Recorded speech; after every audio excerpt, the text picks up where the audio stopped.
إن الحمد لله نحمده ونستعينه ونستغفره ونعوذ بالله من شرور أنفسنا ومن سيئات أعمالنا من يهده الله فلا مضل له ومن يضلل فلا هادي له وأشهد أن لا إله إلا الله وحده لا شريك له وأشهد أن محمدًا عبده ورسوله أما بعد فإن خير الحديث كتاب الله وخير الهدي هدي محمد صلى الله عليه وسلم وشر الأمور محدثاتها وكل محدثة بدعة وكل بدعة ضلالة وكل ضلالة في النار وقال النبي صلى الله عليه وسلم وصلوا كما رأيتموني أصلي. پچھلے دروس میں نماز کے مسنون طریقے سے متعلق دلائل ہم دیکھتے آ رہے ہیں، اور آخری درس میں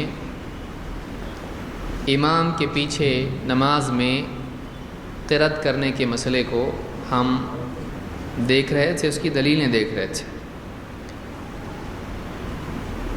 تھوڑا سا اس کا ہم اعادہ اور جائزہ دیکھ لیتے ہیں. اعادہ یعنی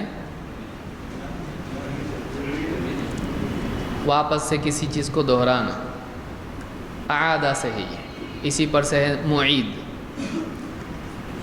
لوٹانے والا. اور جائزہ یعنی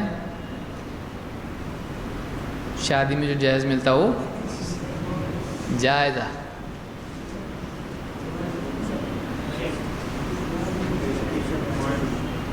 فقہا بہت سارے بیٹھے ہیں لغویین. جائزہ یعنی کیا؟ دیکھیے ایسے ہی پوچھنا پڑتا، فائدہ ہوتا اس کا، ورنہ بولنے والا سمجھے کہ سننے والے سمجھ رہے ہیں، اور سننے والے سمجھ رہے ہیں کہ ہم صحیح سمجھ رہے ہیں لیکن نہیں سمجھ رہے ہیں. موٹی موٹی بات جائزہ یعنی موٹی موٹی بات نہیں.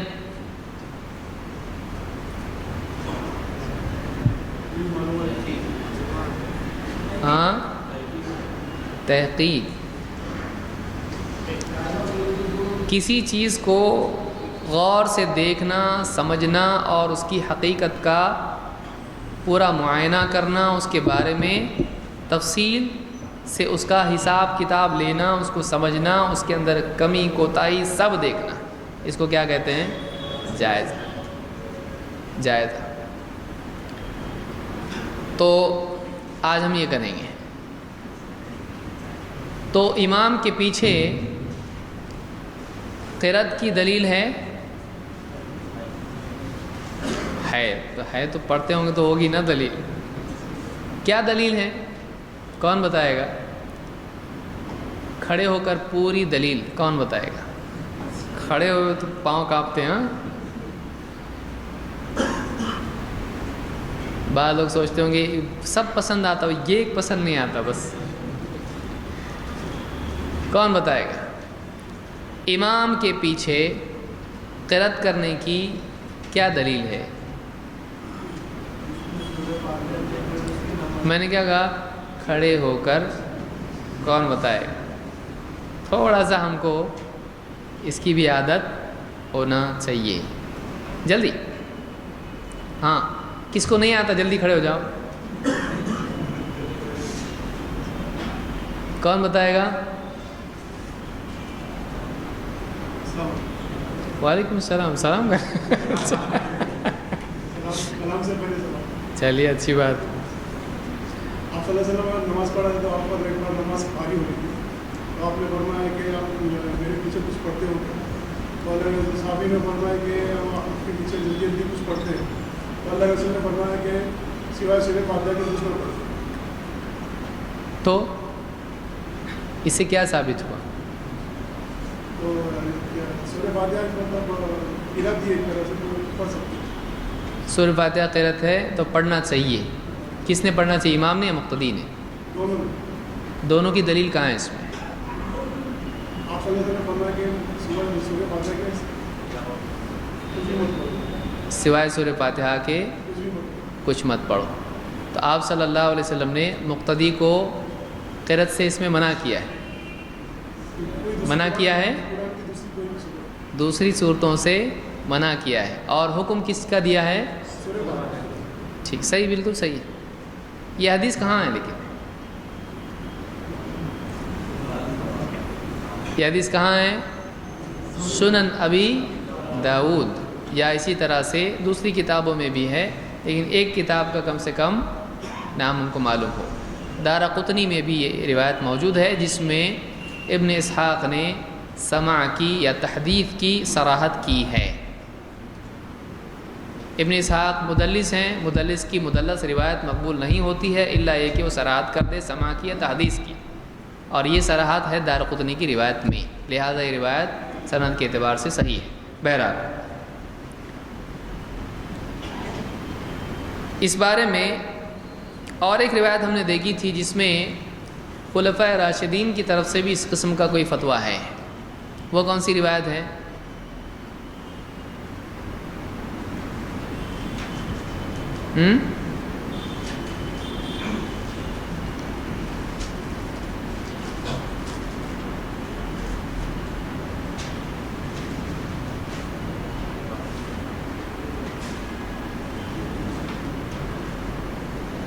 پیج نمبر 22 پر. ایسے وقت میں ملتا ہی نہیں جلدی، جب سب سے زیادہ ضرورت ہوتی ہے صفحات سب اجنبی دکھائی دینے لگتے ہیں. پیج نمبر 22 پہ ہے کیا ہے؟ کون بتائے گا؟ ہاں، نہیں آرام سے. ہاں،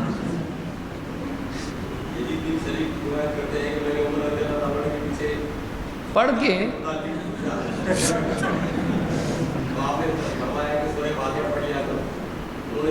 جب آپ قرات کرتے ہیں تب بھی فرمایا آج میں قرات کروں تب بھی فرمایا گہری نماز میں قرات کرتے ہیں تب بھی فرمایا ہمیں جب گہری نماز میں بھی قرات کروں تب بھی پورے باتیں کرنی ہے.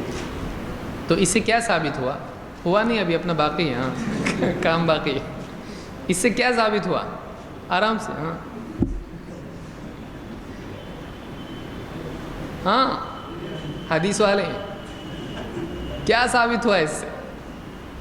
یہ ثابت ہوا کہ آپ صلی اللہ علیہ وسلم نے فرمایا لا صلاۃ للمظلوم یقرأ بفاتحۃ الکتاب. ہاں، پورے فاتحہ نہیں پڑھی اس کی نماز نہیں. اس سے ثابت ہوا؟ اس سے نماز نہیں ہونا ثابت ہوتا ہے؟ اس روایت سے کیا ثابت ہوا؟ دلیل بالکل صحیح ہے، بات بالکل صحیح ہے. کون سی کتاب میں وہ حدیث؟ دارقطنی میں. بالکل صحیح ہے بات، ترجمہ صحیح ہے، حدیث صحیح ہے، سب بات صحیح ہے. لیکن اس سے ثابت کیا ہوا؟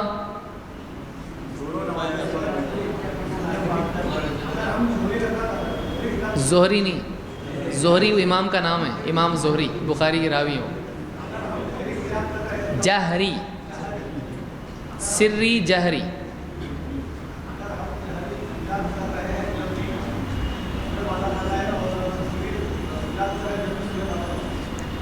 یعنی سری نماز میں یا جہری نماز میں دونوں میں امام کو مقتدی کے پیچھے قرات کرنا چاہیے. صحیح ہے؟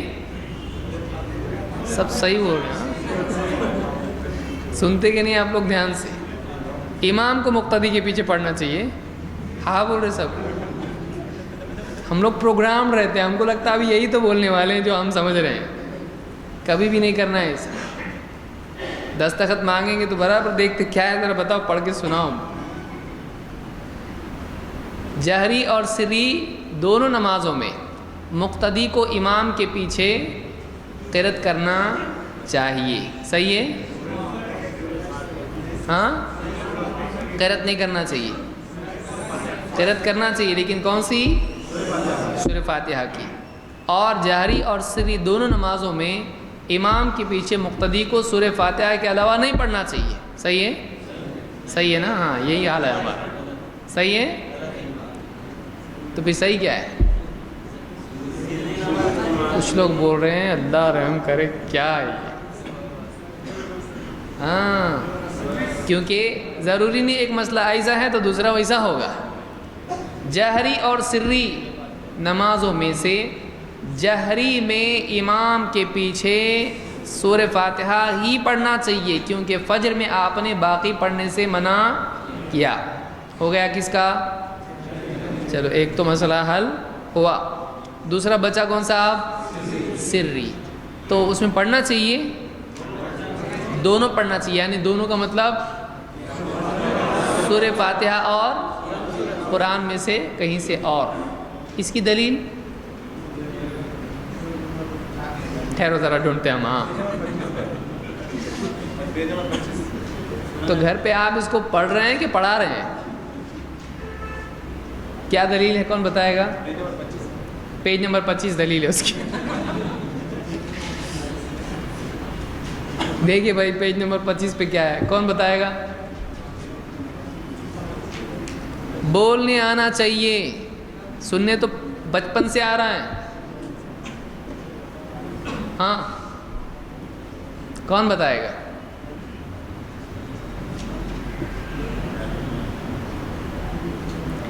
تو اس کا مطلب درس سے پہلے آپ کو ایک 10-15 منٹ دینا چاہیے، اسے ذرا پڑھو پورا پچھلا سب. ہاں کیا دلیل ہے؟ کون سے صحابی؟ پہلے صحابی سے شروع کیجیے. کون سے صحابی رہے؟ ہاں جابر رضی اللہ تعالیٰ عنہ صحابی ہیں. کیا وہ کہتے ہیں؟ کون بتائے گا یہاں سے؟ یہاں والے تو بول رہے ہی نہیں کچھ، بولے وہاں سے کام چل رہا ہے. کون بتائے گا؟ سری نماز میں امام کے پیچھے سورۃ الفاتحہ کے علاوہ قرأت کرنے کی کیا دلیل ہے؟ ہاں ہمت کون کرے گا؟ یہاں سے کوئی آواز آئی تھی پھر واپس خاموش ہو گئی. چلیے جو ہاں ہاں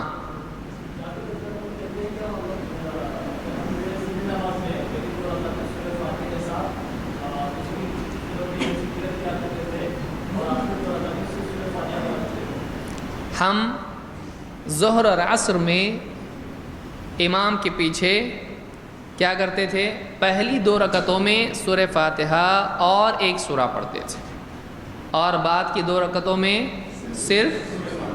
تو اس سے معلوم ہوا کہ سری نماز میں سورۃ الفاتحہ کے علاوہ بھی قرأت کی جا سکتی ہے.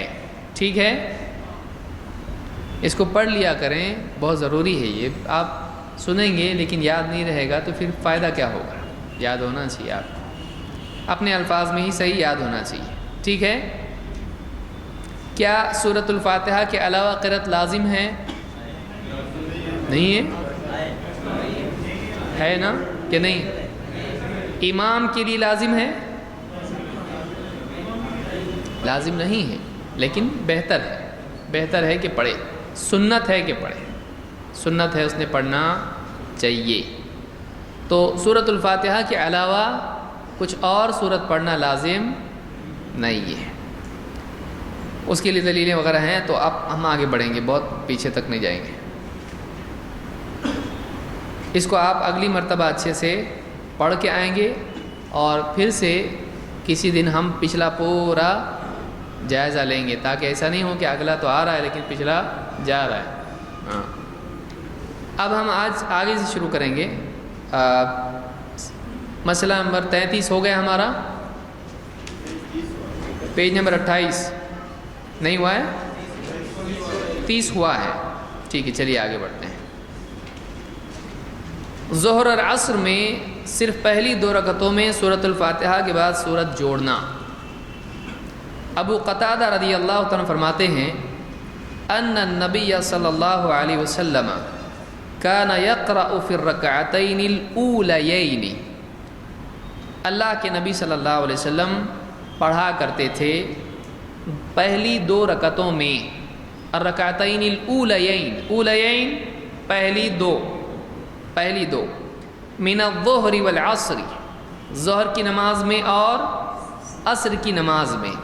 بفاتحۃ الکتاب وسورۃ ویسمعنا الآیۃ احیانا. ظہر اور عصر میں پہلی 2 رکعتوں میں اللہ کے نبی صلی اللہ علیہ وسلم سورۃ الفاتحہ اور کوئی صورت پڑھتے تھے، اور ہمیں احیاناً یعنی کبھی کبھار، احیاناً یعنی کبھی کبھی، یسمعنا الآیہ، کبھی کبھار ہم کو کوئی آیت سنا دیتے تھے، یعنی پڑھتے پڑھتے جیسے آپ پڑھ رہے ہیں اور سورۃ الفاتحہ آپ نے پڑھی، جیسے آواز اچانک آ رہی مالک یوم الدین، پھر آپ آہستہ سے پڑھ رہے ہیں، یا کوئی اور آگے بڑھیں القاریعۃ ثم القاریعۃ، پھر اس طرح سے پڑھتے جا رہے ہیں۔ تو اس طرح سے کبھی کبھی کچھ آیتیں سننے میں صحابہ کی آ جایا کرتی تھیں، لیکن باقی آہستہ سے پڑھ لیتے تھے۔ اس کی کئی وجوہات ہو سکتی ہیں۔ ایک تو یہ کہ آپ کبھی پڑھنے میں زور سے بھی پڑھ لیتے تھے کچھ حصہ، تو وہ سر کے خلاف نہیں ہے، اس لیے کہ مکمل طور پر سری نماز ہے، ایک آدھ جز آدمی آواز نکل جائے تو کوئی مسئلہ اس میں نہیں ہے۔ کوئی یہ نہیں کہے کہ دیکھو سری نماز ان کی آواز آئی پڑھنے کی، یعنی کہ نماز باطل ہو واپس سے پڑھو، ایسا ہے نہیں ہے۔ کبھی کبھار کوئی آیت اگر سننے میں آ جائے تو اس میں کوئی مسئلہ نہیں ہے۔ دوسری بات یہ کہ اس میں ایک حکمت یہ بھی تھی کہ آپ کیا پڑھتے ہیں سری نماز میں، جہری کا تو مسئلہ نہیں، آپ زور سے پڑھیں گے تو معلوم ہو جائے گا اس نماز میں سنت کیا ہے، کون کون سی صورتیں پڑھنا چاہیے مغرب میں، عشاء میں وغیرہ وغیرہ، لیکن سری نماز میں معلوم کیسے پڑے گا؟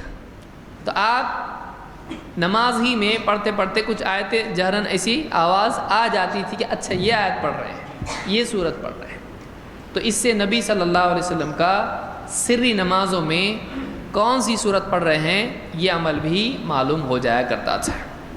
تو کہتے ہیں کہ ان نبی صلی اللہ علیہ وسلم کان یقرأ فی الرکعتین الاولیین من الظہر والعصر بفاتحۃ الکتاب والسورہ ویسمعنا الآیۃ احیانا، اور کبھی کبھی ہم کو کوئی آیت بھی سنا دیا کرتے تھے۔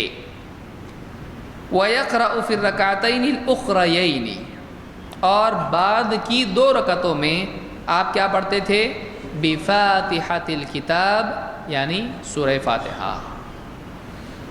اس کو امام البخاری اور مسلم دونوں نے روایت کیا ہے، اور یہ حدیث الفاظ مسلم کے ہیں۔ اس سے کیا مسئلہ معلوم ہوا بتائیے؟ سادہ حدیث ہے، کیا بات معلوم ہوئی؟ نمبر 1،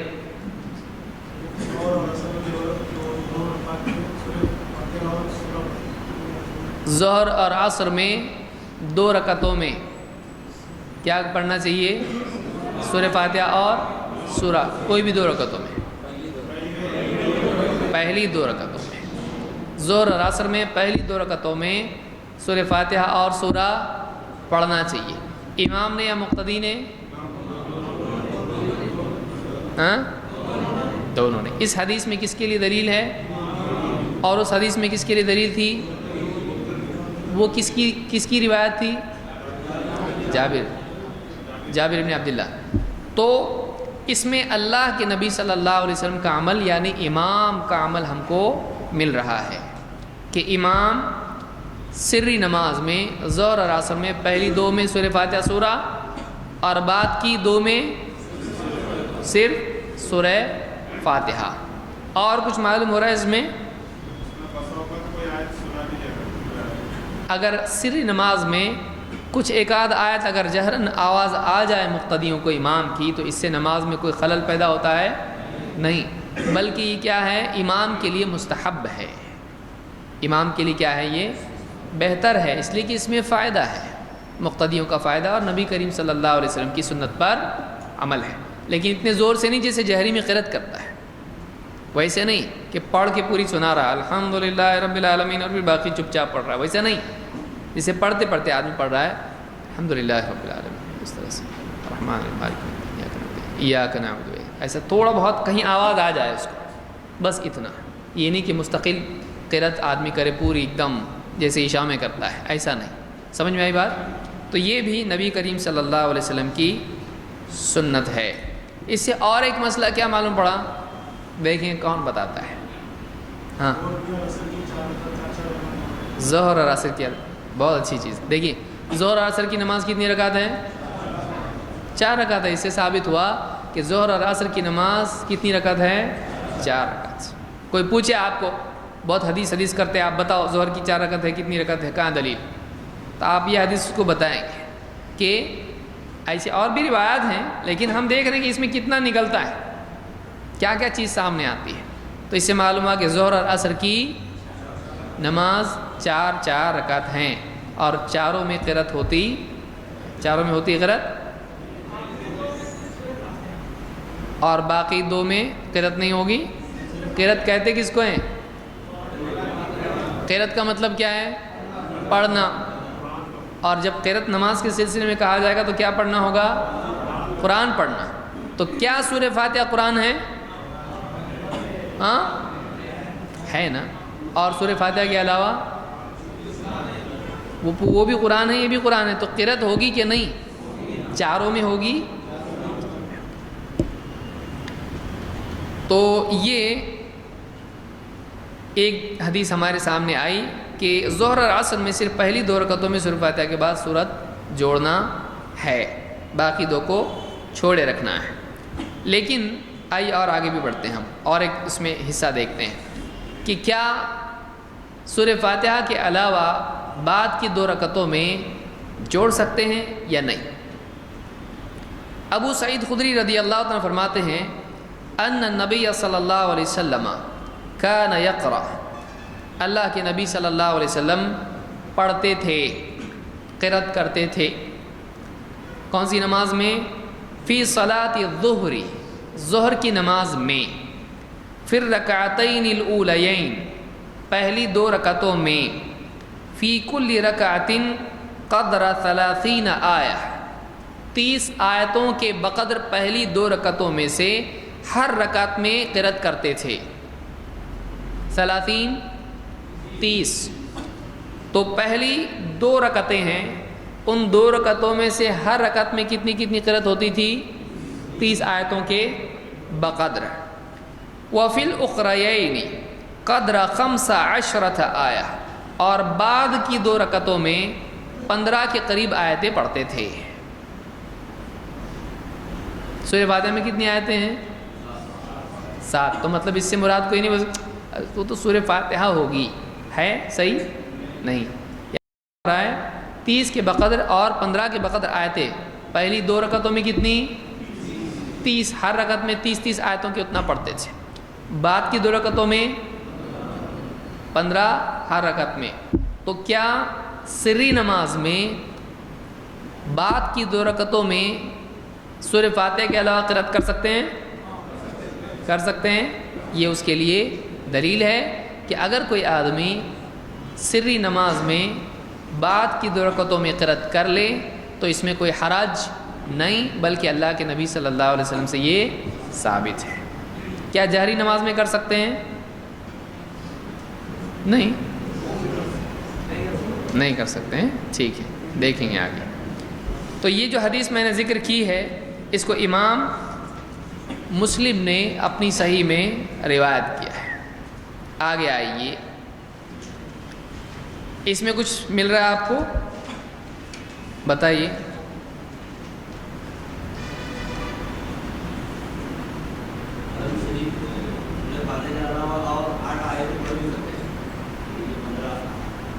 کیا یہ سورہ فاتحہ ملا کر ہے؟ یہ سورہ فاتحہ کے علاوہ ہے، یعنی 30 آیتیں اور 15 آیتیں، 15 اور 30 آیتیں اس طرح سے پڑھتے تھے۔ اور کیا معلوم ہوا؟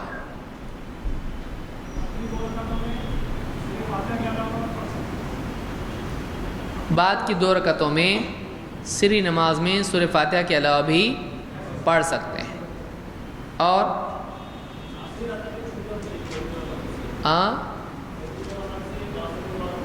دیکھیے یہ بھی بات معلوم ہوئی کہ پہلی رکعتوں میں 2 رکعتوں میں قرأت زیادہ یا کم، اور بعد والی میں؟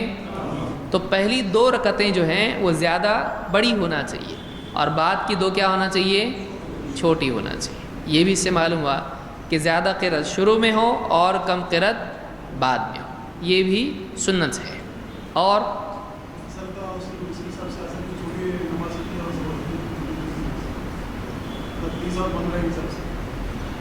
ٹھیک ہے، مطلب یعنی دونوں نمازوں میں بھی اس میں کوئی حرج نہیں۔ یہ ظہر کا ذکر یہاں پر انہوں نے کیا ہے، لیکن اس سے علماء نے لیا ہے کہ سری میں بعد کی نماز میں بھی بعد کی رکعتوں میں بھی پڑھا جا سکتا ہے، اس میں کوئی حرج نہیں ہے، علماء نے یہی مطلب اس کا لیا ہے۔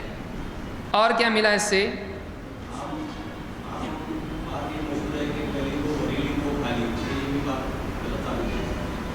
عام مشہور یہ ہے کہ پہلی 2 رکعتیں بھری ہوئی ہونا چاہیے، دوسری خالی، تو دوسری بھی بھری ہوئی ہونا چاہیے، تو خالی ہونا غلط ہے؟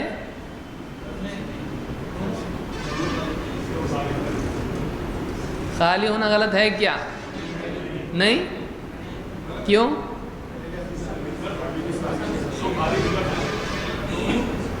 کوئی آدمی یہ خالی بھری ہوئی کیا ہے، یہ کوئی بندوق ہے کیا ہے؟ خالی ہے، بھرا ہوا ہے۔ دیکھیے دونوں صحیح ہیں، کیونکہ پچھلا ہم نے دیکھا نا، اللہ کے نبی صلی اللہ علیہ وسلم سے وہ بھی ثابت ہے کہ آپ نے پہلی 2 رکعتوں میں سورہ فاتحہ کے علاوہ پڑھا، اور بعد کی 2 رکعتوں میں صرف، ثابت ہے کہ نہیں ہے؟ وہ بھی ہے، اور اگر پڑھنا چاہے تو پڑھ بھی سکتا ہے۔ تو ہمارا ایسا نہیں ہے کہ ہم ایک ملا تو دوسرے کو غلط، ہمارا کیسا ہے؟ ہمارا منہج کیا بتاتا ہے؟ وَمَا آتَاكُمُ الرَّسُولُ فَخُذُوهُ وَمَا نَهَاكُمْ عَنْهُ فَانْتَهُوا، جو کچھ رسول تم کو دیں اسے، تو آپ سے وہ بھی ملتا ہے، یہ بھی ملتا ہے، تو دونوں صحیح ہے۔ کبھی آپ نے ویسا بھی پڑھا، کبھی آپ نے ایسا بھی پڑھا، تو دونوں نبی صلی اللہ علیہ وسلم سے ثابت ہیں۔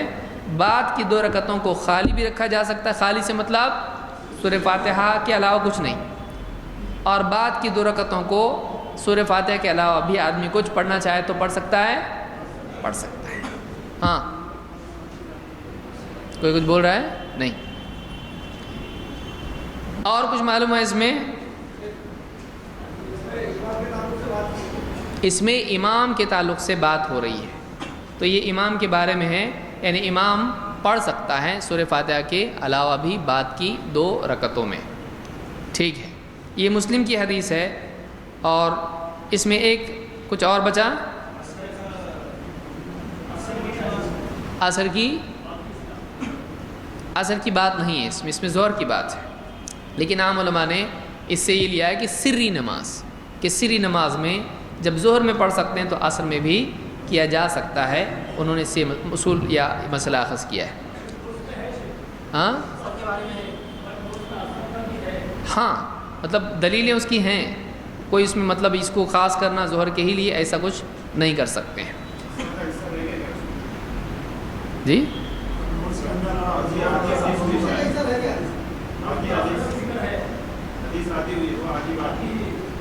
ہاں ہاں، وفی العصر فی الرکعتین الاولین، اور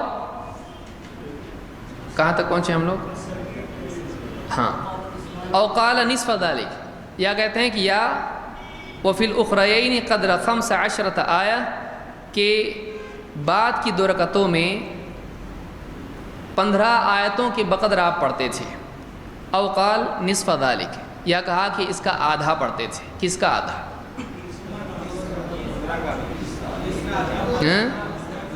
15 کا آدھا؟ 15 کا آدھا آتا کرنے آپ کو؟ یعنی کوئی آدمی کا، اچھا دیکھو 15 کا آدھا، اور اس میں یعنی 7.5 آیتیں پڑھتے تھے، تو کیسا پڑھیں گے آپ؟ آدھی آیت پہ رک جائیں گے جا کے۔ نصف ذالک کا اشارہ کس طرف ہے؟ آپ دیکھیے پہلی میں 30 اور بعد کی 2 میں 15۔ اب آدھا جب کہا جا رہا ہے تو کیا 15 30 کا آدھا ہے؟ نہیں بول رہے کچھ؟ 15 آدھا ہے نا، تو راوی نے کہا کہ 15 آیتیں پڑھتے تھے، یا راوی کو شک ہے یا اس نے بتایا کہ یا اس کا آدھا پڑھتے تھے، یعنی 30 اور اس کا آدھا، یا راوی نے کہا کہ 15، تو وہ جو آدھا ہے 15 وہ کس کا آدھا ہے؟ تو یہ آدھا جو کہا جا رہا ہے وہ 15 کا، یعنی یہاں پر یہ نہیں ہے کہ آپ 15 رکعتیں پڑھتے تھے یا 15 کا آدھا، بلکہ یہ کہ یہاں 15 رکعت پڑھتے تھے، یا جو پہلے پڑھا ہے اس کا آدھا، تو 30 کا کتنا ہوا؟ آدھا۔ وفی العصر فی الرکعتین الاولیین، اور عصر میں پہلی 2 رکعتوں میں آپ فی کل رکعت قدر قراءت 15 آیہ، کہ آپ پہلی 2 رکعتوں میں 15 آیتوں کے بقدر آپ پڑھتے تھے. وفی الاخرین قدر نصف ذلک, اور بعد کی 2 رکعتوں میں اس کے آدھے کے بقدر پڑھتے تھے. اب اس میں آپ کیا کریں گے؟ ہاں, یہ میتھمیٹکس کے حساب سے آدھا ہے کہ برابر 5 کا آدھا کتنا ہوتا ہے؟ 2.5. تو آدھا یہاں پر کیسے ہے کہ آدھا یعنی اس کے اتنے کی نصف کے بقدر آدھا آدھا ہوتا ہے. اس طرح سے نہیں کہ آپ بالکل اس طرح سے کینچی لے کے بیٹھیں اور 2 اس کو آپ اس طرح سے آدھا کریں. اسی لیے آپ دیکھیں گے کہ عربی زبان میں شطر یا نصف وغیرہ جب استعمال ہوتا ہے تو وہ ایک دم گنتی کے اعتبار سے نہیں ہوتا ہے. جیسے آپ مثال کے طور پر دیکھیں, شطر کے معنی آدھے کے ہوتے ہیں, اور آپ دیکھیں گے کہ حدیث ایک اس سلسلے میں گزری ہے. کیا حدیث ہے وہ؟ الطہور شطر الایمان, پاکی کیا ہے؟ ایمان کا آدھا ہے. تو ایمان کو آپ ایسا کرتے ہیں نہیں. تو نصف جب آتا ہے کس کے تقریباً آدھا ہوگا, جیسے ہم کہتے ہیں کہ تقریباً آدھا ہوگا, تو اس میں کیا ہم ایگزیکٹلی آدھا کر رہے ہوتے ہیں؟ نہیں, بلکہ کیا ہوتا ہے؟ اندازاً ہوتا ہے. لہذا صحابی نے یہاں پر یہ نہیں کہا کہ ایک دم آدھا. کیا الفاظ ہے حدیث کے الفاظ دیکھیے کیا ہے؟ قدر نصف ذلک, اس کے آدھے کے بقدر, اس کے آدھے کے بقدر, یعنی 15 کے تقریباً کیا ہوگا؟ قریب قریب ہوگا. تو عربی زبان میں اس طرح سے استعمال ہوتا ہے, ورنہ آدمی آدھی آیت پڑھے یہ مراد یہاں پہ نہیں ہے, وہ مناسب بھی نہیں ہے. مناسب بھی نہیں کہ آدمی آدھی آیت پڑھ کے چھوڑ دے, ویسا نہیں کرنا چاہیے, بلکہ پوری آیت پڑھنا چاہیے آدمی کو. تو اس سے مسئلہ یہ معلوم ہوا. اور اس طرح کی دوسری حدیثیں بھی ہیں کہ سری نماز میں امام سورۃ الفاتحہ کے علاوہ پڑھ سکتا ہے, اس میں کوئی حرج نہیں ہے. اور اگر نہ پڑھے تو خلاف سنت ہے یا نہیں؟ نہ پڑھے تو خلاف سنت نہیں ہے, بلکہ اللہ کے نبی صلی اللہ علیہ وسلم سے پڑھنا بھی ثابت ہے اور نہیں پڑھنا بھی ثابت ہے. جہری نماز کے بارے میں آئیے دیکھتے ہیں کیا ہے. ابو عبداللہ سنابحی کہتے ہیں قدمت المدینہ, میں مدینہ آیا, فی خلافت ابی بکر الصدیق, ابو بکر صدیق رضی اللہ تعالیٰ عنہ کی خلافت کے زمانے میں. یہ نبی کے دور میں ہے؟ بعد کے دور میں ہے. فصلیت وراءہ المغرب, تو میں نے ابو بکر صدیق رضی اللہ تعالیٰ عنہ کے پیچھے مغرب کی نماز پڑھی. فقرأ فی الرکعتین الاولیین بأم القرآن وسورہ, تو انہوں نے پہلی 2 رکعتوں میں ام القرآن یعنی سورۃ الفاتحہ اور ایک سورت پڑھی. و سورۃ من قصار المفصل, اور جو اخیر کی صورتیں ہیں 30 پارے میں جو چھوٹی چھوٹی صورتیں ہیں ان میں سے بعض صورتوں کو قصار المفصل کہتے ہیں. تو انہوں نے وسورۃ من قصار المفصل, مختصر اور تھوڑی قدر تفصیل والی صورتیں انہوں نے پڑھیں سورہ فاتحہ کے ساتھ میں. ثم قام فی الثالثہ, پھر اس کے بعد آپ تیسری رکعت کے لیے کھڑے ہوئے. فدنوت منہ, تو میں ان کے ذرا سا قریب تھا. حتی, میں ان کے قریب ہوا.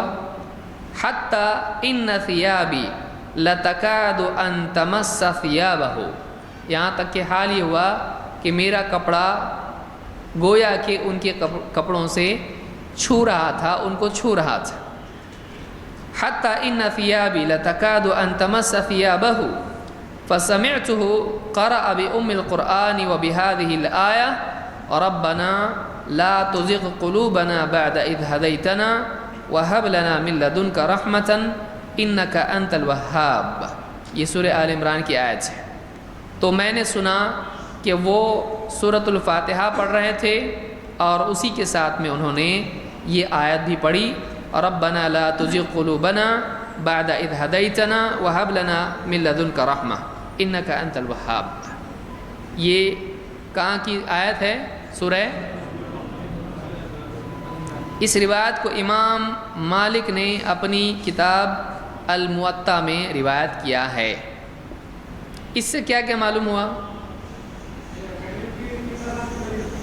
ہاں، مغرب کی 3 رکعت کی دلیل ہم کو اس سے ملتی ہے، نمبر 1۔ نمبر 2،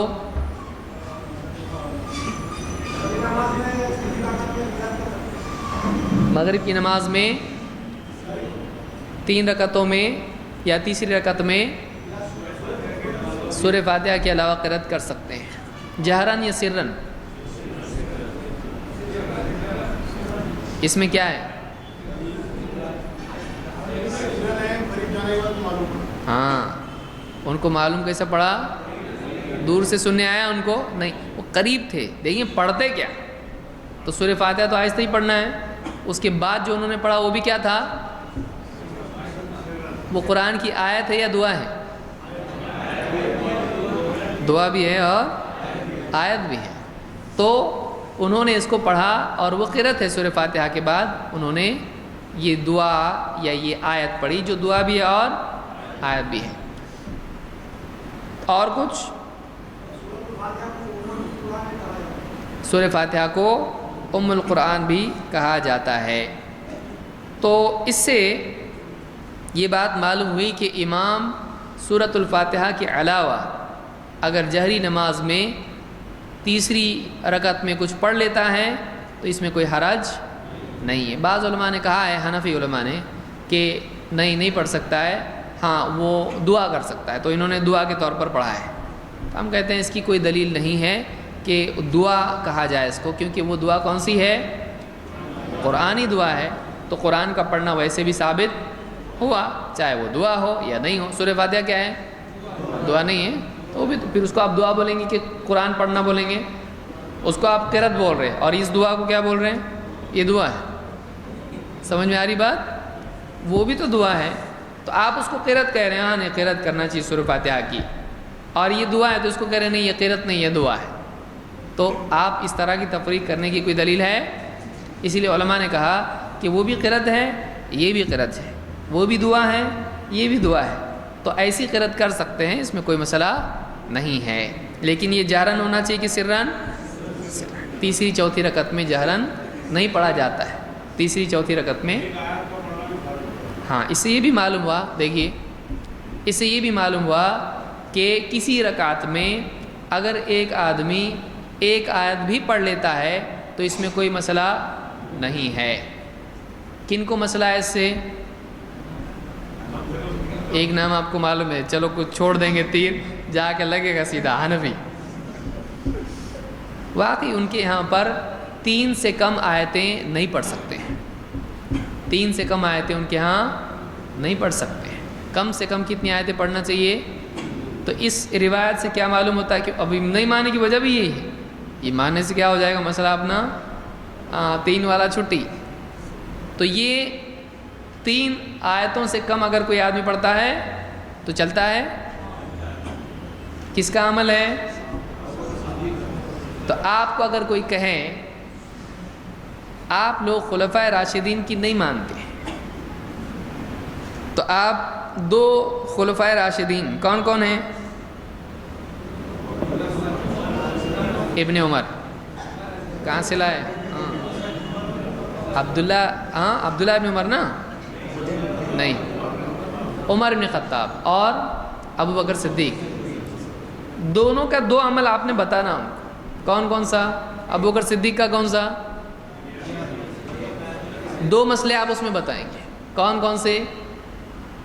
ایک مسئلہ تو یہ کہ مغرب میں بھی قرأت ہے تیسری رکعت میں۔ میں نے کہا کہاں سے لا رہے تم لوگ؟ ہم بہت اوپر سے لا رہے ہیں، اور اس میں 2 چیزیں جمع ہو رہی ہیں۔ کیا 2 چیزیں جمع ہو رہی ہیں؟ ایک تو عمل کس کا ہے؟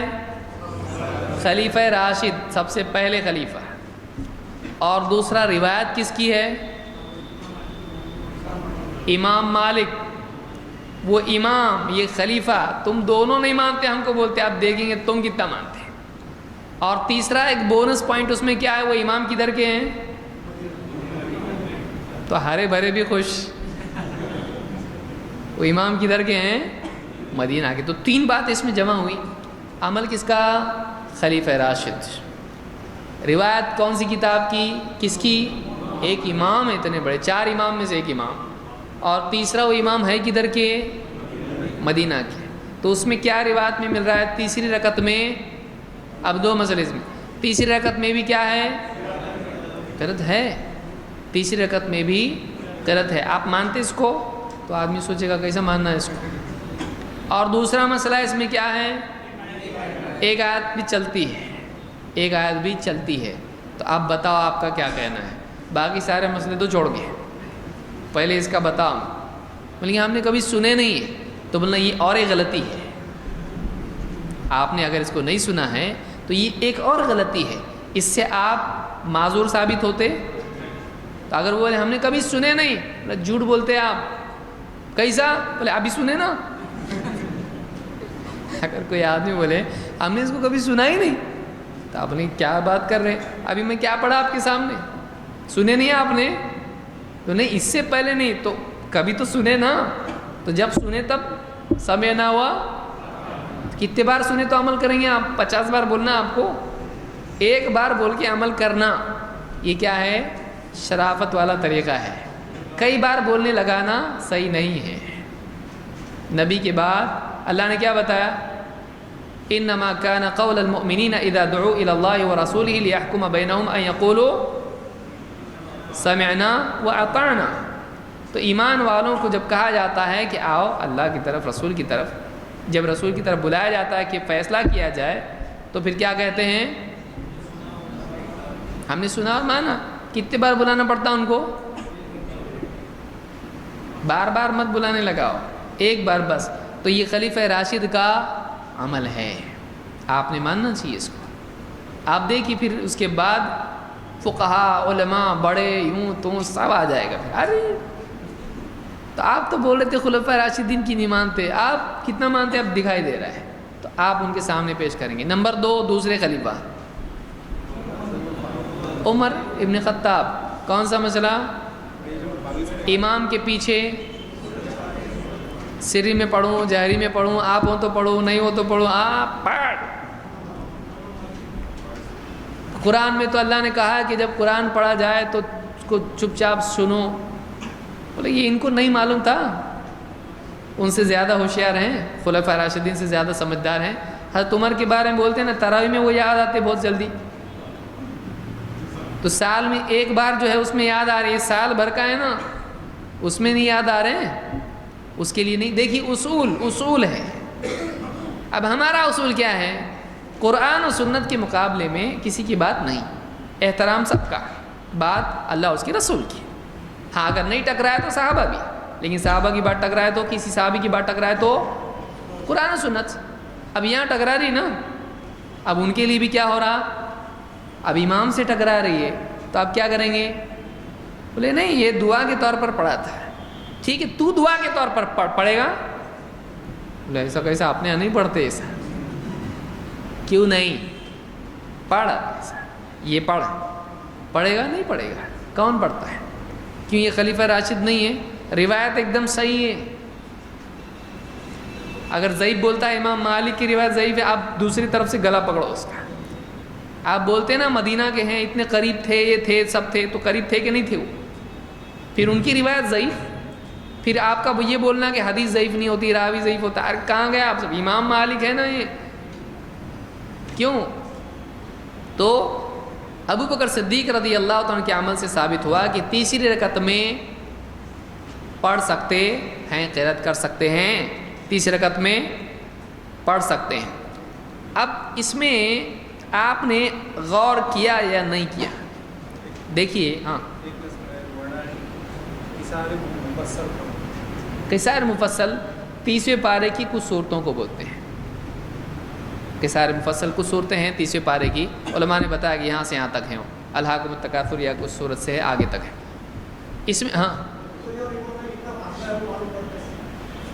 ہاں وہ آگے آ گئے تو قریب ہو گئے. یہ نہیں کہ وہاں ٹھہرے تھے، وہ پیچھے ٹھہرے تھے، لیکن اس سے معلوم ہوا کہ وہ قریب ہوئے. تو کسی مصلحت کی وجہ سے مقتدی قریب بھی ہو سکتا ہے، کسی مصلحت کی وجہ سے قریب ہو سکتا ہے۔ بہرحال یہاں آپ دیکھیں گے الفاظ کیا ہیں، وہ کہہ سکتا ہے اگر یہ دعائیں ہیں، آپ کہیں گے ٹھہرو کیا ہے، فَسَمِعْتُهُ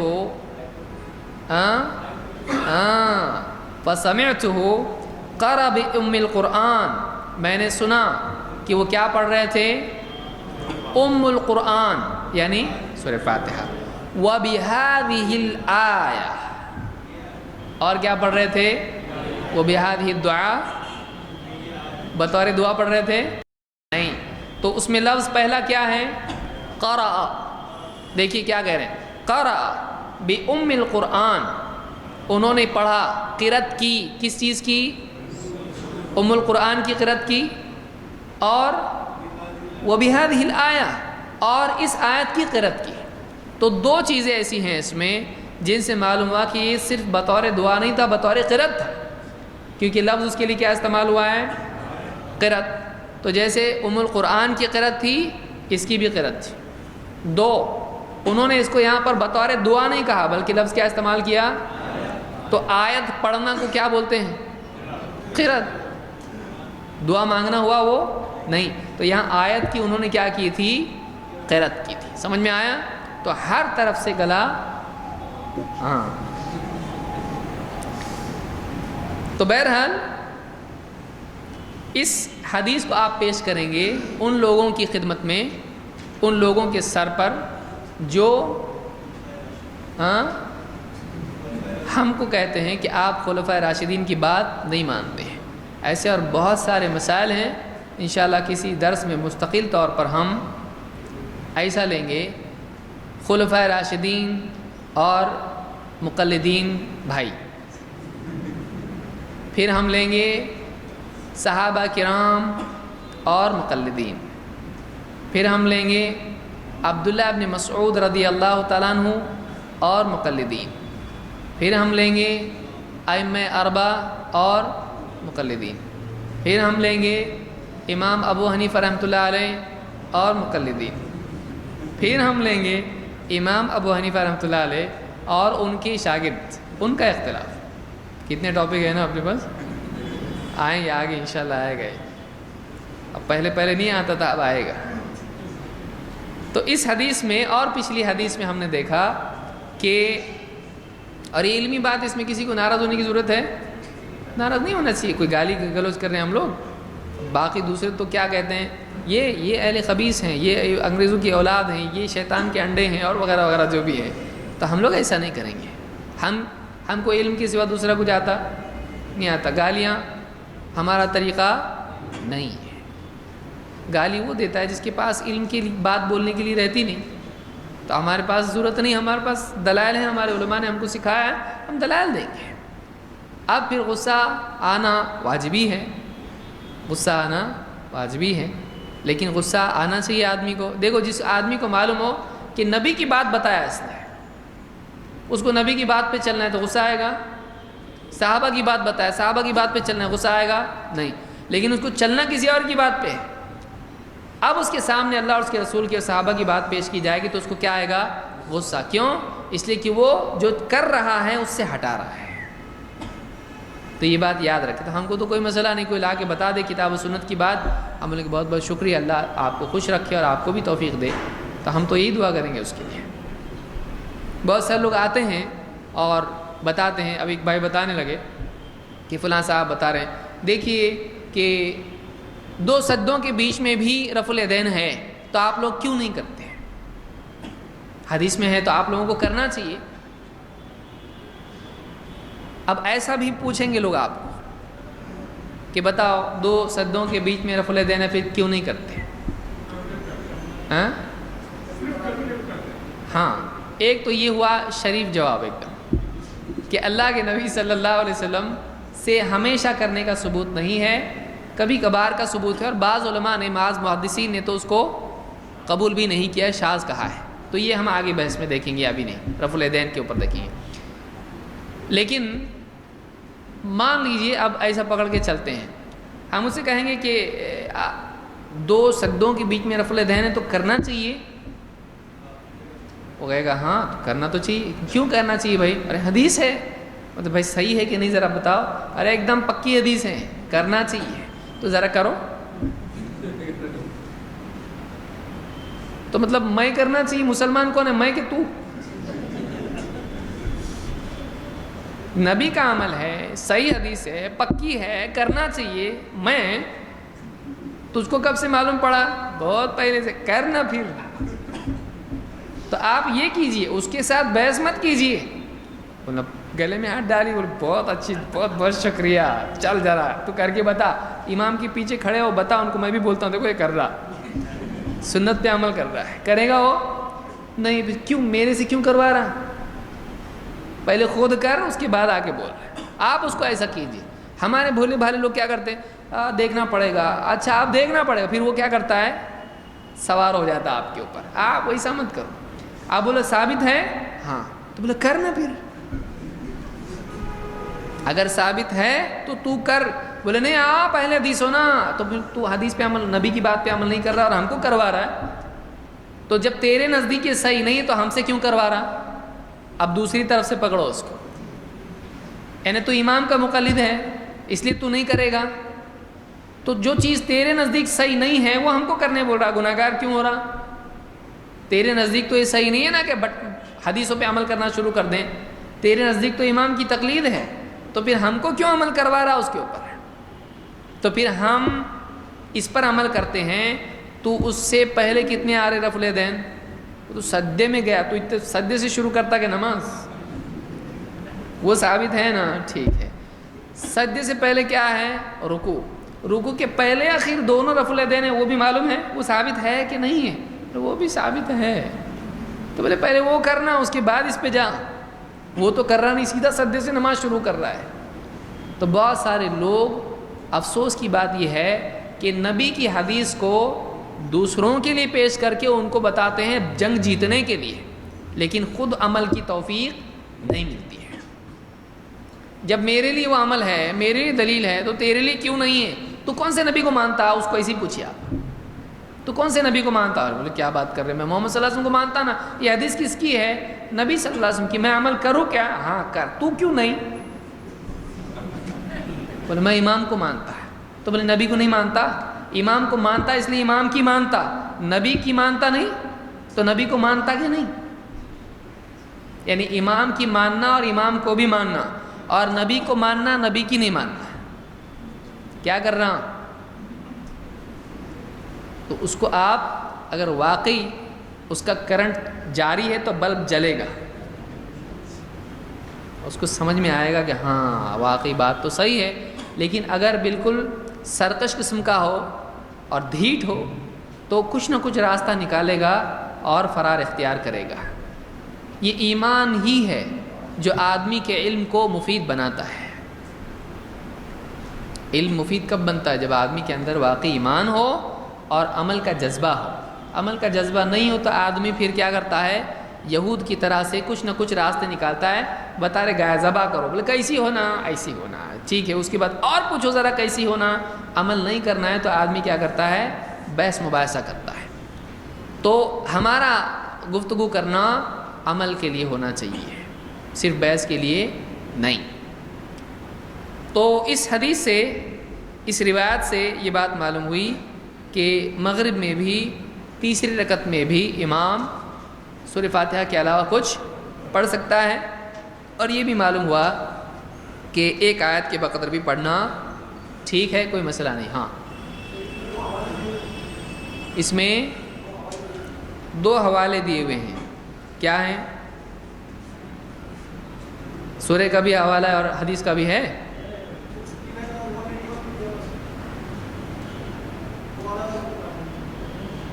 دیکھیے یہ دو حوالے اس اعتبار سے ہیں کہ ایک حوالہ, دو نسخے ہیں یا دو معطا کے حوالے ہیں. ایک ہے سلیم الہلالی کی تحقیق سے.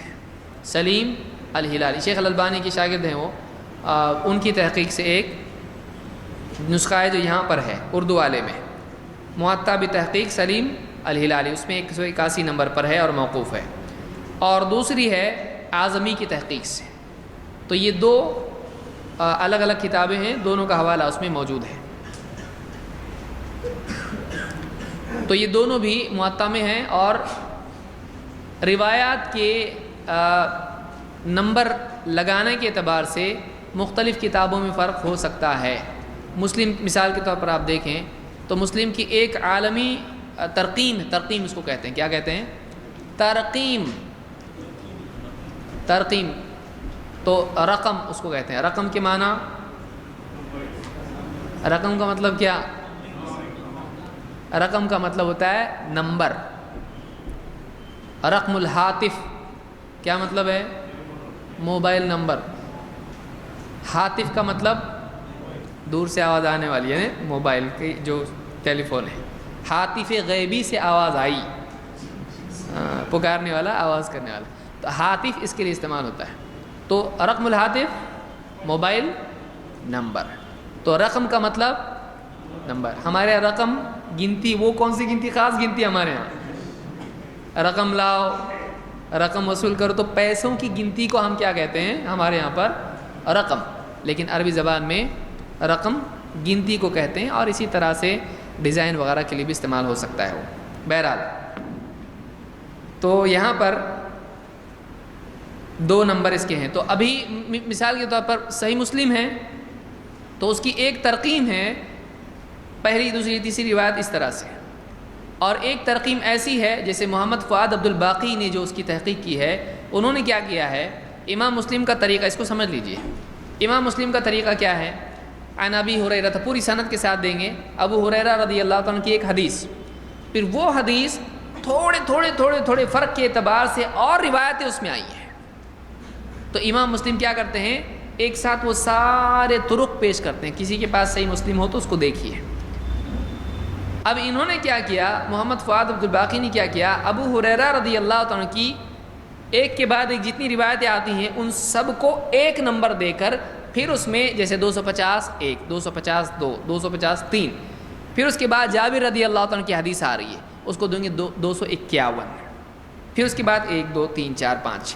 تو امام مسلم کا طریقہ ہے کہ ایک ہی حدیث مختلف طرق سے، ایک ہی صحابی سے کئی حدیثیں نقل کرتے ہیں، الفاظ کے تھوڑے بہت فرق کے ساتھ میں، جیسا ان تک حدیث پہنچی ہے وہ ساری ایک جگہ دیتے ہیں تاکہ ان سب کو پڑھ کے معنی واضح ہوں۔ تو اب نمبر اس میں کیا ہو جائے گا، ایک تو امام مسلم نے تو نمبر دیے حدیثوں کے، امام مسلم نے دیے، پچھلی حدیث کی کتابوں میں نمبر حدیثوں کو دیتے تھے نہیں، نمبر نہیں دیے جاتے تھے، وہ بڑا ہا کر کے آگے سے حدیث شروع کرتے ہیں، حدثنا، تو سمجھ میں آتا ہے نئی حدیث شروع ہو رہی ہے، پھر اس کے بعد پوری حدیث ختم ہوئی، پھر اخبرنا، ایسا شروع کرتے ہیں، نمبر نہیں ہوتے ہیں اس میں۔ لیکن اس زمانے میں پبلک کو ڈھونڈنے کے لیے، حوالے کے لیے، جن لوگوں نے نئے سرے سے پرنٹ کیا کتابوں کو، وہ کیا کرتے ہیں، اس کو نمبر دیتے ہیں۔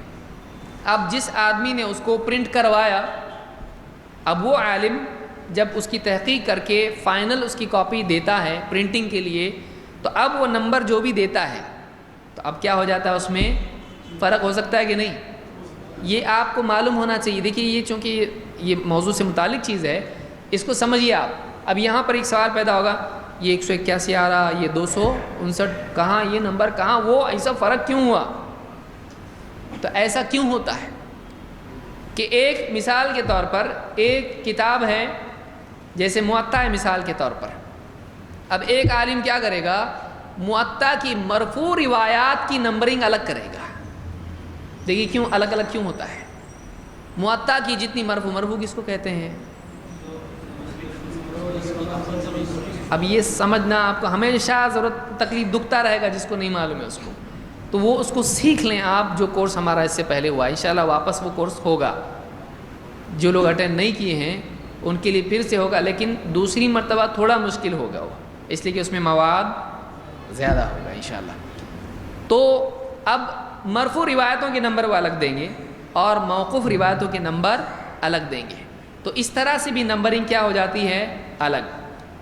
اور ایک وجہ اس کی دیکھیے کیا ہے، جیسے مثال کے طور پر فتح الباری ہے، یا محمد فؤاد عبد الباقی کا جو نسخہ ہے بخاری کا، امام البخاری کیا کرتے ہیں، ایک ساتھ ایک روایت ہوتی ہے. کبھی کبھی ایسا ہوتا ہے کہ ایک روایت میں کئی باتیں ہوتی ہیں. ایک بات ہوئی، پھر اس کے بعد آپ نے یہ بھی کہا، پھر نبی صلی اللہ علیہ وسلم نے یہ بھی کہا. ایک حدیث صحابی بیان کر رہے ہیں کہ اللہ کے نبی صلی اللہ علیہ وسلم نے ایسا ایسا کہا نماز کے بارے میں، پھر آپ نے یوں بھی کہا روزے کے بارے میں، پھر آپ نے یہ بھی کہا مہمان کے بارے میں. تو اب ایک حدیث میں کتنے ٹاپک آئے؟ اب حدیث تو ایک ہی ہے، لیکن جو تحقیق کرنے والا ہے، تحقیق کرنے والا کا مطلب یہ نسخے ادھر ادھر سے جمع کر کے چیک کر کے فائنل نسخہ پیش کرنا. وہ جو محقق ہوتا ہے، جو پرنٹنگ کے لیے چھوڑتا ہے، وہ کیا کرتا ہے؟ کبھی اس حدیث کو ایک ہی نمبر رکھتا ہے، چونکہ ایک صحابی سے ایک حدیث آئی اس لیے ایک. کبھی کوئی کیا کرتا ہے، چونکہ اس حدیث میں 3 ٹکڑے ہیں بڑے بڑے، اور تینوں بھی ٹاپک کیا ہیں؟ الگ. اس کو ایک نمبر دے گا، اس کو ایک نمبر دے گا، اس کو ایک نمبر دے گا. اب جس نے پرنٹ کیا ایک ہی نمبر سے، اب اس کے سارے آگے کے نمبر کیا ہو گئے؟ بدل گئے. اور جس نے 3 نمبر ایک حدیث کو دیا، 3 ٹکڑوں کو الگ الگ نمبر دیا، اس کے نمبر کم ہوں گے کہ زیادہ؟ زیادہ ہوں گے. تو اس سے کچھ لوگ کنفیوز ہو جاتے ہیں، اس میں زیادہ حدیث ہے، اس میں کم. دیکھو اہل حدیث کی حدیث زیادہ ہے، اس میں بڑھا دی انہوں نے اپنی طرف سے، یا گھٹا دی انہوں نے اپنی طرف سے. سمجھ میں آ رہا ہے کیوں ہوتا ہے ایسا؟ تو آپ کو یہ بات معلوم ہونا چاہیے کہ نمبروں کا فرق کیوں ہوتا ہے. اس لیے کبھی انشاءاللہ حدیث کے تعلق سے مختصر کوئی درس اگر ہو یا ہمارا وہ کورس ہوگا تو اس میں ہم یہ بھی دیکھیں گے، دیکھو یہ نسخہ ان کا ہے، اس میں نمبر ایسے کیوں ہو گئے، اور یہ دیکھو یہ دوسرا نسخہ ہے بخاری کا، اس میں نمبر ایسے کیوں ہو گئے، تاکہ آپ بول سکیں ہاں میں نے اپنی آنکھ سے دیکھا ایسا نمبر ایسے ہوئے تھے اس کے اندر، چلتا ہے ایسا. اور میں دوسروں کے بھی نمبر بتاؤں گا کہ ان کے یہاں بھی ایسا ہوتا ہے. ٹھیک ہے، تو یہ چیزیں ہم نے دیکھی. اس میں کچھ سوالات ہیں، میں سمجھتا ہوں آج کے لیے اتنا کافی ہے. سوال ہے کہ اگر امام رکوع میں ہو تو مقتدی کو کس حال میں رکعت ملتی ہے، واضح کریں. دیکھیے اس سلسلے میں علماء کے مابین اختلاف ہے. بعض علماء کے نزدیک ایک آدمی کو رکوع ملے تو اس کو رکعت نہیں ملتی ہے، اور بعض علماء کے نزدیک ایک آدمی کو رکوع مل جائے تو رکعت مل جاتی ہے. اس اختلاف کا مدار کس چیز پر ہے؟ اس اختلاف کا مدار اس چیز پر ہے کہ سورہ فاتحہ اس نے پڑھی یا نہیں پڑھی. چونکہ سورہ فاتحہ کے بغیر نماز نہیں ہوتی ہے، لہٰذا وہ علماء جو اس حدیث کے قائل ہیں ان کے نزدیک اگر سورہ فاتحہ نہیں ملی تو چونکہ نماز کا رکن ہے، نماز کے لوازمات میں سے ہے، لہٰذا وہ آدمی براہ راست رکوع میں چلا گیا تو اس کی رکعت نہیں ہوئی. ایسا کچھ علماء کہتے ہیں، جن میں امام البخاری بھی ہے. دوسرے علماء کہتے ہیں نہیں، رکوع مل گیا تو رکعت مل جاتی ہے. عام محدثین، عام فقہا اسی پر ہے، عام فقہا اسی پر ہے. ان کی دلیل کیا ہے؟ ان کی دلیل ایک نہیں ہے. ان کی دلیل پہلی ابو بکر رضی اللہ تعالیٰ کی روایت ہے. ابو بکر نہیں، ابو بکر دوسرے ہیں، ابو بکر دوسرے ہیں، دونوں الگ ہیں.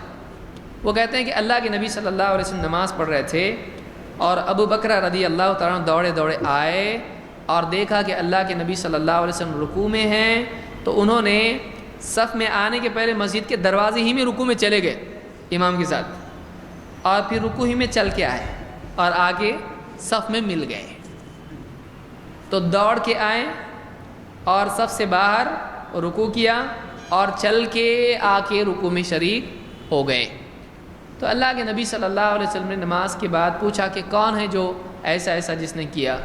تو انہوں نے کہا کہ میں. اور مسند احمد کی روایت میں ہے کہ ان کا ارادہ رکعت پانے کا تھا. ان کا ارادہ، انہوں نے ایسے کیوں کیا؟ رکعت پانے کے لیے.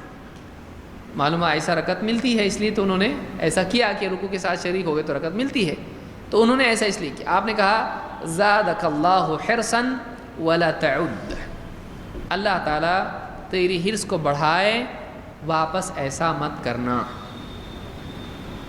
اس سے علماء نے دلیل لی کہ ان کی نماز ہو گئی. اگر نہیں ہوتی تو آپ کہتے تیری نماز نہیں ہوئی، ارجع فصلی فإنک لم تصلی.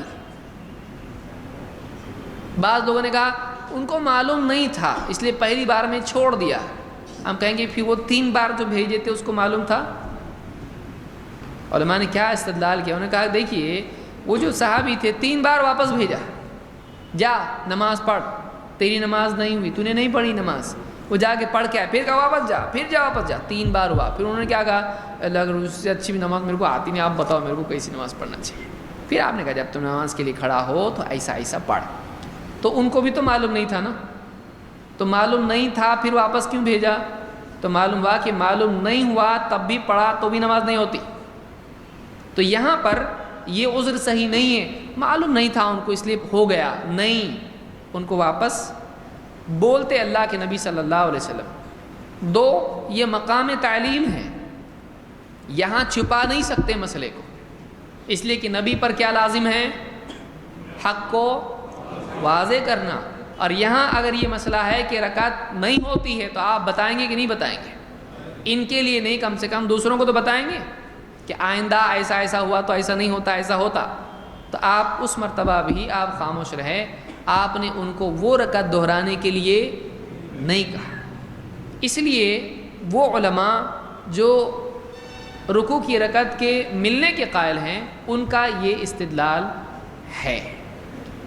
ایک روایت میں زیادتی ہے، اب یہ بڑا ہو جائے گا. ایک روایت میں زیادتی ہے کہ آپ نے ان سے کہا، یہ بھی زیادہ کہا کہ جو تمہاری نماز پالی تم نے اس کو ادا کرو اور جو تمہاری رہ گئی اس کو پورا کرو. اس سے بعض لوگوں نے استدلال کیا، دیکھو بولے نا یعنی جو رہ گئی وہ پوری کر، تو تیری 1 رکعت رہ گئی ہے اس کو پورا کر. لیکن یہ ضعیف ہے، یہ صحیح روایت صحیح نہیں ہے. خود مجموع الزوائد میں حیثمی نے بھی اس کو ذکر کیا اور یہ روایت صحیح نہیں ہے. تو یہ روایت اس سلسلے میں دلیل ہے کہ رکوع سے رکعت مل جاتی ہے. نمبر 2، سنن ابی داؤد میں بھی اور اس کے علاوہ بھی کتابوں میں ایک روایت ہے. اللہ کے نبی صلی اللہ علیہ وسلم فرماتے ہیں کہ تم میں سے جو آدمی آئے اور امام کو قیام میں پائے وہ شریک ہو جائے قیام میں، وہ قیام کرے. جو رکوع میں پائے وہ رکوع کرے، جو سجدے میں پائے وہ سجدہ کرے. اور سجدے کو شمار نہ کرو اگر رکوع نہ ملے. سجدے کو شمار، سجدہ گنو مت اگر رکوع نہیں ملا تو اب آپ پوچھئے رکوع ملا تو فرق کیا ہوا؟ اگر رکعت نہیں مل رہی تو گننے کا مطلب کیا ہے؟ تو معلوم یہ ہوا کہ رکوع مل گیا تو سجدہ بھی مل گیا، یعنی رکعت. اچھا رکعت کو رکعت کیوں بولتے ہیں؟ اسی لیے آپ دیکھیں گے کہ رکعت کا لفظ آیا کہاں سے؟ وہ رکوع سے ہے، قرأت سے. قراءہ، رکعہ، قاف ہے ہی نہیں اس میں. رکعہ اور رکعہ، رکوع جو لفظ آیا ہے. اسی لیے جو قنوت نازلہ ہوتی ہے اس میں صحابی کے الفاظ ہیں فَلَمَّا قَامَ مِنَ الرَّكْعَةِ الْآخِرَةِ، آپ جب آخری رکعت سے کھڑے ہوئے تو آپ نے قنوت کیا. لفظ کیا ہے؟ فَلَمَّا قَامَ مِنَ الرَّكْعَةِ الْآخِرَةِ، جب آپ آخری رکعت سے کھڑے ہوئے تو آپ نے کیا کیا؟ ہوتے آپ کھڑے آخری رکعت سے؟ ہوتے کہ نہیں ہوتے؟ آخری رکعت کے بعد کیا کرتے آپ؟ سلام پھیرتے کہ کھڑے ہوتے؟ لیکن یہاں رکعت کا لفظ کیوں آ رہا ہے؟ رکوع کے اعتبار سے آ رہا ہے. تو معلوم ہوا کہ رکوع کے لیے کیا لفظ استعمال ہوتا ہے؟ وہ رکوع ہی کی وجہ سے رکعت ہے کہ یہاں تک رکعت ملتی ہے، اس کے آگے نہیں. اسی لیے حدیث میں کیا ہے؟ اگر رکوع نہ ملے تو سجدے کو شمار مت کرو. تو اگر ثواب سجدے کا ملتا ہے تو اگر رکوع نہیں بھی ملا تو ملے گا کہ نہیں ملے گا؟ ایک آدمی آیا سجدے میں شریک ہوگا امام صاحب کے ساتھ، رکوع نہیں ملا، کیا سجدے کا ثواب ملے گا کہ نہیں؟ تو شمار مت کرو کا مطلب کیا ہے؟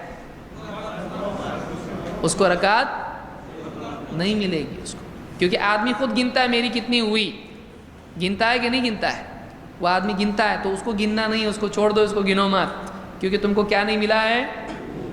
تو یہ ایک دلیل ہوئی۔ تیسری دلیل، عبداللہ ابن مسعود رضی اللہ تعالیٰ عنہ ایک تابعی کے ساتھ مسجد میں گئے اور امام رکوع میں تھا، رکوع میں شریک ہوئے۔ جب نماز ہو گئی، امام سلام پھیرنے لگا، تابعی اٹھنے لگے، انہوں نے ہاتھ پکڑ کے بٹھا دیا، کہا قد ادرکت، مل گئی تجھ کو۔ تو صحابی کون ہے؟ عبداللہ ابن مسعود۔ تو یہ معلوم ہے کہ یہ صرف ہم کو نہیں سمجھ رہا، صحابی کو بھی یہ سمجھتا تھا کہ رکوع مل جانے سے رکعت ملتی ہے۔ اور بھی اس پہ مزید بحث اور روایات دیکھی جا سکتی ہیں، اتنا یہ ہے۔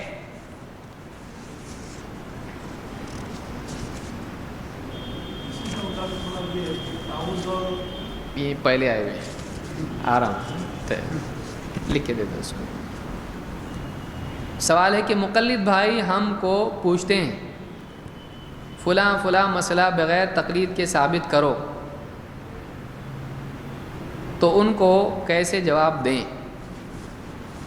تو آپ بھی کئی طریقے ہیں اس کے ہینڈل کرنے کے۔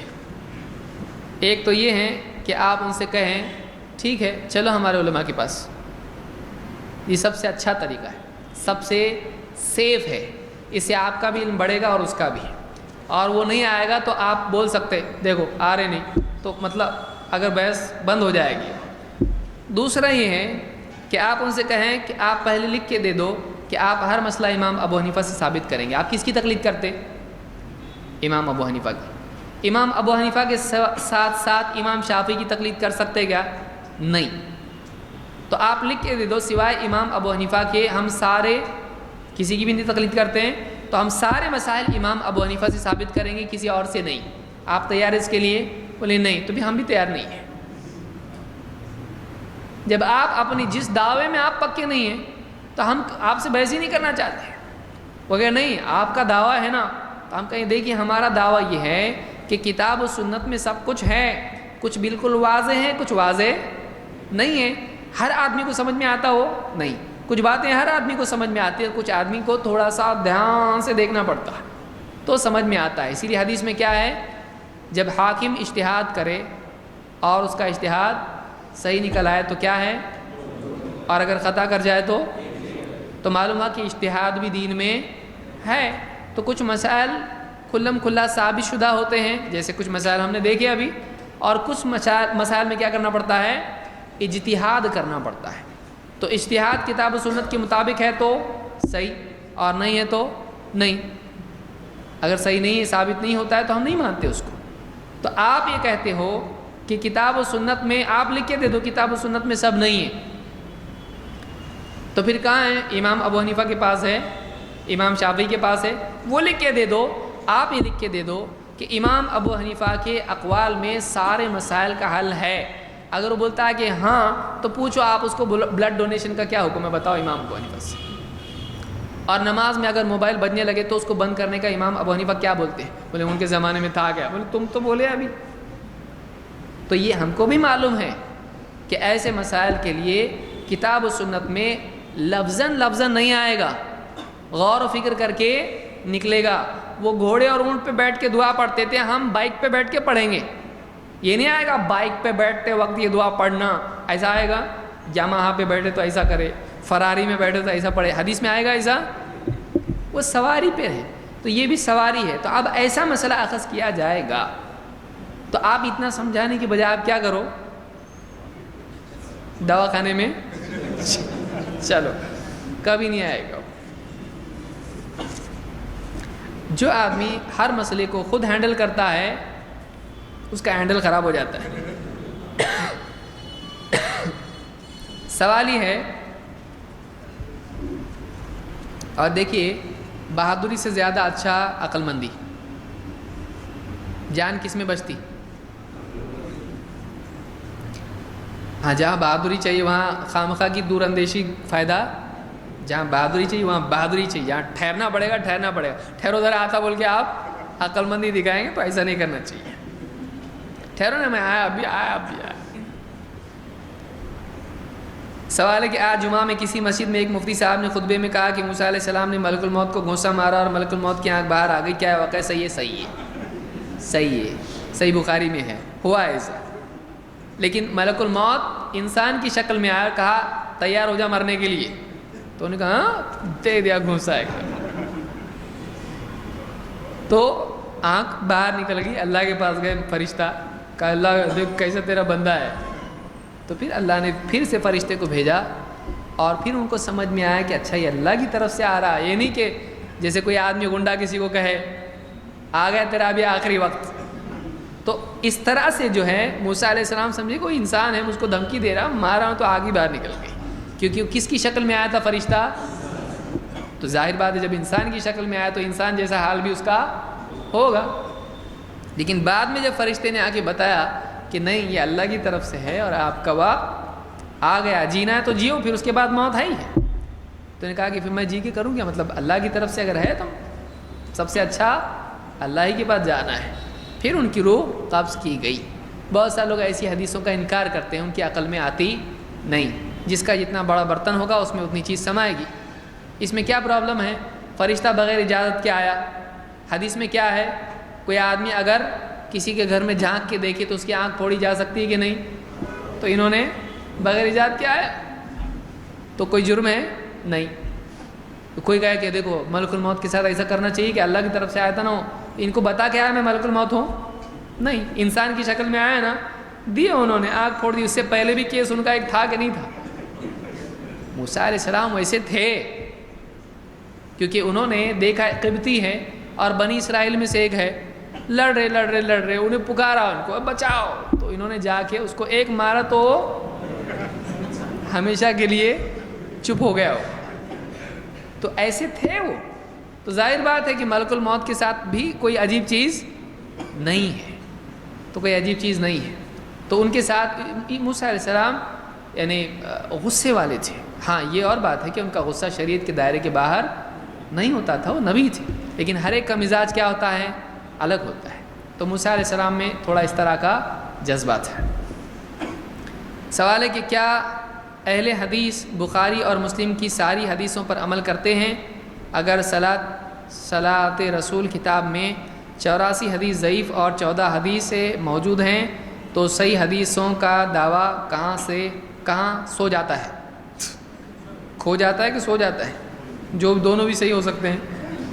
دیکھیے اہل حدیث کا یہ دعویٰ نہیں ہے کہ اہل حدیث کے ہر عالم کی ہر بات صحیح ہے.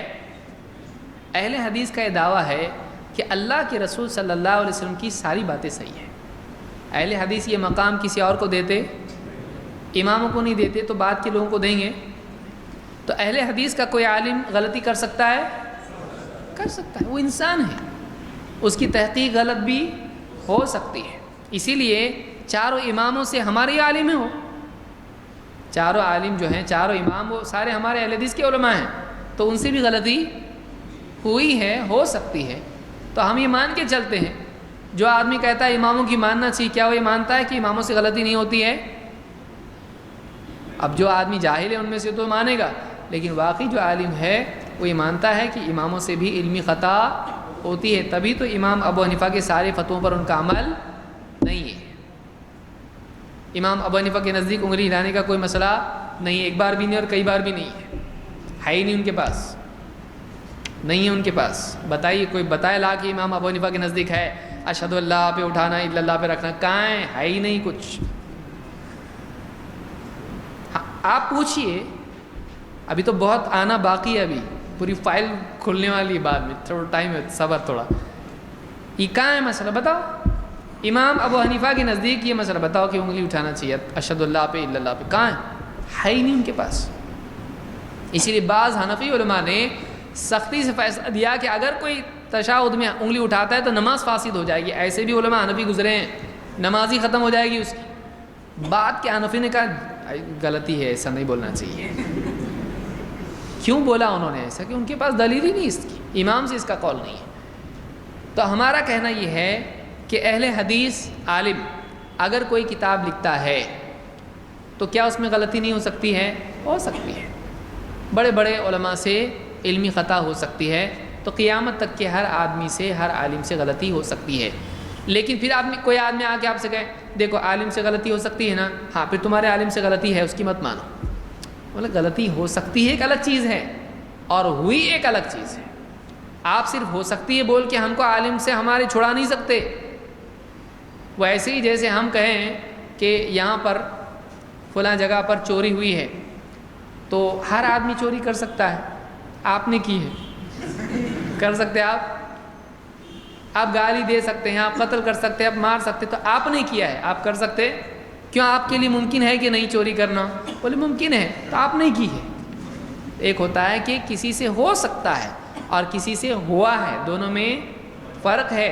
ثبوت میں ہو سکتا ہے کو پیش کر سکتے، ہو سکتا ہے کو پیش نہیں کیا جا سکتا، کیا بتانا پڑے گا۔ یہ ہمیشہ یاد رکھیے، ہو سکتا ہے دلیل بنے گا نہیں، ہوا دلیل بنے گا۔ تو اہل حدیث عالم اگر کوئی کتاب لکھتا ہے صلاۃ الرسول، آپ یہ بتائیے، ان سے آپ یہ پوچھئے، جو آدمی بتائے صلاۃ الرسول میں اتنی حدیثیں ضعیف ہیں، اب وہ پہلے بیچارے پڑھتے تھے لوگ، آپ ان سے کہیے کہ صلاۃ الرسول کی حدیثیں ضعیف ہے، یہ کس عالم نے بتایا، مقلد نے یا اہل حدیث نے؟ اس کو یہ اہل حدیث کی شان ہے۔ آپ کے یہاں ہے کیا ایسا؟ ایک بولا تو دوسرے ہاں، ہمارے ایسا نہیں ہے۔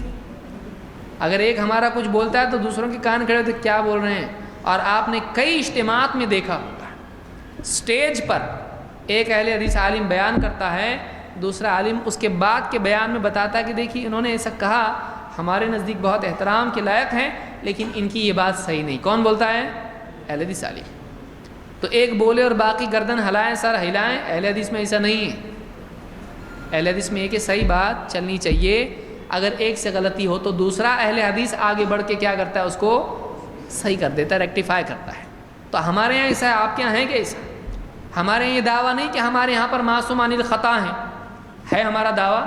ہمارا دعویٰ ہے کہ نبی کریم صلی اللہ علیہ وسلم غلطی نہیں کریں گے، باقی سب تو غلطی کریں گے۔ تو اہل حدیث نے کیا تو کون سا نیا کام کیا؟ آپ کے یہاں عقیدے میں غلطیاں کر رہے ہیں، آپ ہضم کر جا رہے، آپ فقہی مسائل میں حدیث صحیح ضعیف میں ہمارا کوئی آدمی بیچارہ غلطی کر رہا ہے تو اس کو آپ پھانسی دے رہے، اور آپ کے یہاں عقیدے میں کیا کیا ہے، وحدت الوجود ہے اور نہ جانے کیا کیا ہے، آپ کے یہاں سب انسان غلطی ہوتی نا انسان سے، اچھا یہ کہ فرشتہ ہے، آپ کا انسان عقیدے میں غلطیاں کر رہا ہے چلتا، ہمارا انسان اگر ایک حدیث کی صحت ضعف میں غلطی اس سے ہو جائے تو وہ اس کو پھانسی دیں گے آپ؟ یہ تو دو قاعدے نہیں ہونا چاہیے، سمجھ میں آیا؟ ایسا بولنا چاہیے۔ کن مسائل میں تقلید کی جاتی ہے؟ ان مسائل میں ایک جو آدمی قرآن و سنت پڑھنے، سننے، سمجھنے، دیکھنے، تحقیق کرنے ہر اعتبار سے عاجز ہو، کچھ بھی نہیں آتا اس کو، اب بھی اسلام میں آیا ہو، کیسے نماز پڑھو بتاؤ، تو آپ کیا کریں گے؟ آپ اس کو ٹھہر ذرا بخاری پڑھیں گے، تو اس کی کتنے دن جائیں گے نماز؟ ابھی ہمارا کورس چل رہا ہے، ایسا چلے گا اس کا بھی، تو بے نمازی رہے گا وہ۔ آپ کیا کریں گے؟ شارٹ میں کچھ چیزیں بتائیں گے اس کو، دیکھیے یہ حدیث مختصر، اور کہیں گے یا میرے کو نہیں سمجھ رہا بالکل۔ اگر ایسا کہا تو کیا کریں گے آپ؟ جیسا میں پڑھتا ویسا، تو جیسا آپ پڑھ رہے ویسا وہ پڑھ رہا، تو ایسا کس کے لیے ہے؟ مدرسے کا شیخ الحدیث ہے، ہم تو مقلد ہیں بھائی، تو شیخ الحدیث ٹائٹل تیرا ادھر لا، تو شیخ الحدیث کیوں بنا؟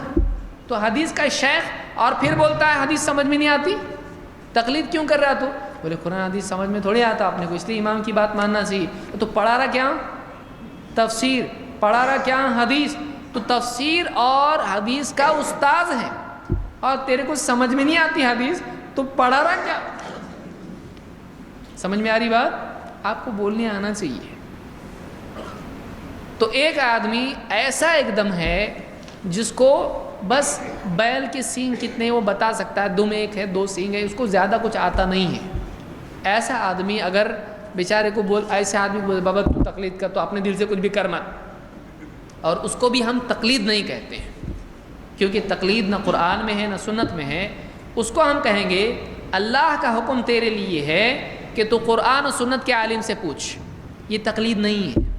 فَاسْأَلُوا أَهْلَ الذِّكْرِ إِن كُنتُمْ لَا تَعْلَمُونَ، جاننے والے سے پوچھ اگر تجھ کو نہیں معلوم۔ کس کا حکم ہے؟ اللہ کا حکم پورا کرنا غلط ہے، ہم وہی کریں گے۔ سمجھ میں آئی بات؟ تو ہمارے یہاں تقلید نہیں ہے، ہمارے ہاں اتباع ہے۔ اتباع کیا ہے؟ اللہ اور اس کے رسول کی بات ماننا، چاہے خود سے پڑھے چاہے عالم بتائے، اللہ اور اس کے رسول کی ماننا۔ کیا صرف اور صرف اجتہادی مسائل میں تقلید کی جاتی ہے؟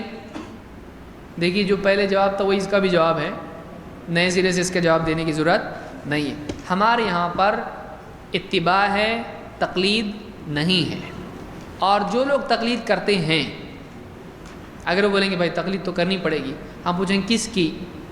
وہ امام کی۔ ہم کہیں امام کے علاوہ کسی اور کی کرتے؟ آپ تو مسجد کے امام کی کرتے، وہ امام کی تھوڑی کرتے آپ جو تقلید کرتے ہیں وہ کس کی تقلید کرتے ہیں؟ امام ابو حنیفہ سے پوچھتے ہیں امام صاحب کیا کرنا ہم نے؟